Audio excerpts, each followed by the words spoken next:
In this video, I'm talking with Harrison Perkins about what is the covenant of works.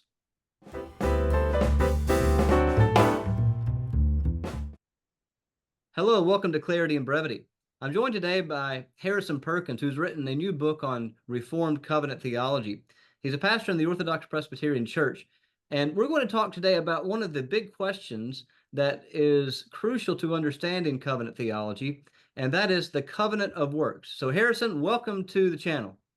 Thanks so much for having me. I'm glad to be here with you.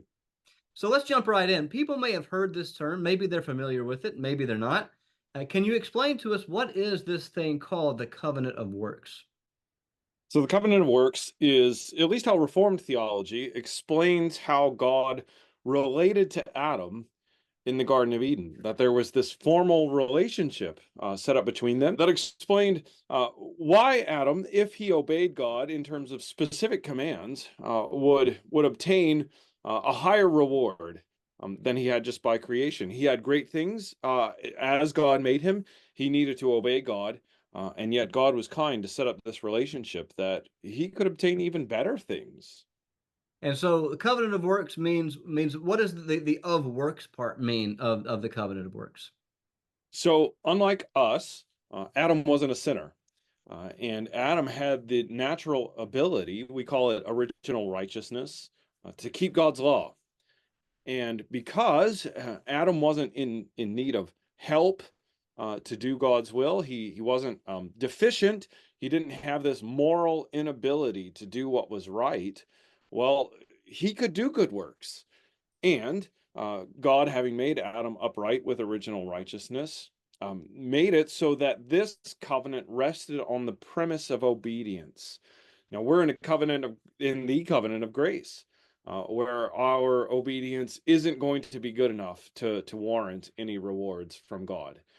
But Adam was in a different place, and so his works actually were the condition for how he could obtain this higher reward from God, if he were to obey him as he walked with him in the garden. Now talk about how that speaks to the original design of Adam made in the image of God. So we have this doctrine of original righteousness.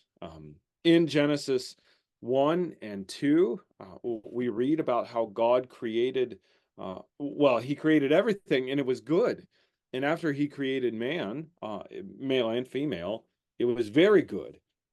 And we read Ecclesiastes 7, for example, how he made man upright at the beginning.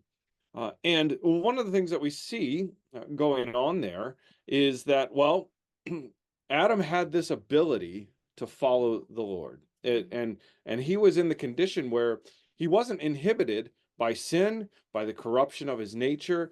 He was made in the image of God, and that wasn't distorted. Now, there's a long history of discussing the doctrine of the image of God and what it means to be the divine image, to bear the divine image. But I think one of the things that, at least in Reformed theology, is pretty commonly accepted is that comes with the task to reflect God into creation, his goodness, and in this conversation, specifically his holiness, his righteousness.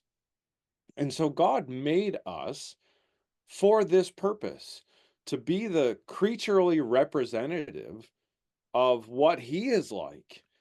Now, we've thought that is summarized in the moral law, right? The Ten Commandments.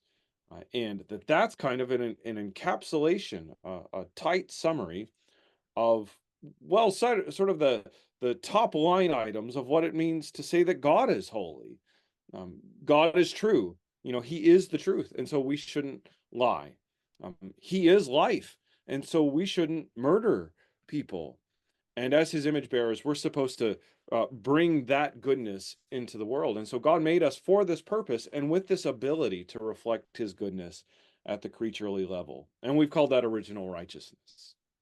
Now, maybe one of the ideas that people might have is that that he had to do one thing and he got that one thing wrong. Can you speak to what Reformed theology talks about the entire, personal, perpetual, perfect obedience, and how that relates to the one probationary command, as it's called, not to eat of the tree of the knowledge of good and evil? So we believe, and there's a long history on this. This isn't just a uniquely Reformed idea. This goes back, I mean, there's strong representatives of this view in the medieval period, and there are ancient advocates for the idea that the moral law is embedded in human nature. You know, we call it the natural law, that the responsibilities that come, you know, inherent to being made in God's image. Well, that's what the moral law is describing, and it's just there. This moral law was always part of what it meant to be faithfully human, and so that means that the command in Genesis 2:15-17 isn't the only obligation that Adam had. He was obligated to keep the whole moral law, which we think is summarized in the Decalogue. And there are different ways of describing exactly how that command about the tree, you know, not to eat of the tree of the knowledge of good and evil relates to the natural law. But I think that there is a fairly good consensus among everybody in the Western tradition, at least, that this is a symbolic command. That it was added in addition to Adam's natural obligations to be a test, to be a probation of how he would obey the Lord. And now I think that there were some good insights along the way about that specific relationship. So one of our early theologians called even the father of Latin theology, right? In the 3rd century, Tertullian. He has an interesting passage in one of his books where he describes how this command not to eat from the tree represents, in fact, the moral law. So, you know, for example, when Adam did eat of the tree, he murdered the whole human race, and so he broke the 6th commandment. Right? He wasn't bearing true witness to the things because there's this interaction about, you know, well, God says, you know, that Satan is saying, if you eat of this, you'll become like God, and God doesn't want you to do that. And Adam didn't challenge that falsehood; he allowed it and kind of accepted it, and so he's breaking the 9th commandment, right? As he eats of this tree. Now, you don't have to buy into that. I think it's an interesting idea. I think it's a good idea and a helpful idea, but ultimately, God did add this precept, this command, on top of on top of Adam's natural obligations to test his obedience. And if Adam had passed this test, he would have obtained that reward offered to him in the covenant of works. Yeah, it doesn't make any sense. This might be a straw man argument to say all Adam had to do was not eat of the tree, but he could do whatever else he wanted. But it didn't matter whether he committed adultery or murdered or took God's name in vain. There were other things required of him other than just the one probationary command. That's right. Adam needed to be a holy representative of the Lord at the creaturely level in all ways, and he needed to fulfill righteousness, not just avoid sinning. He needed to perform positive righteousness.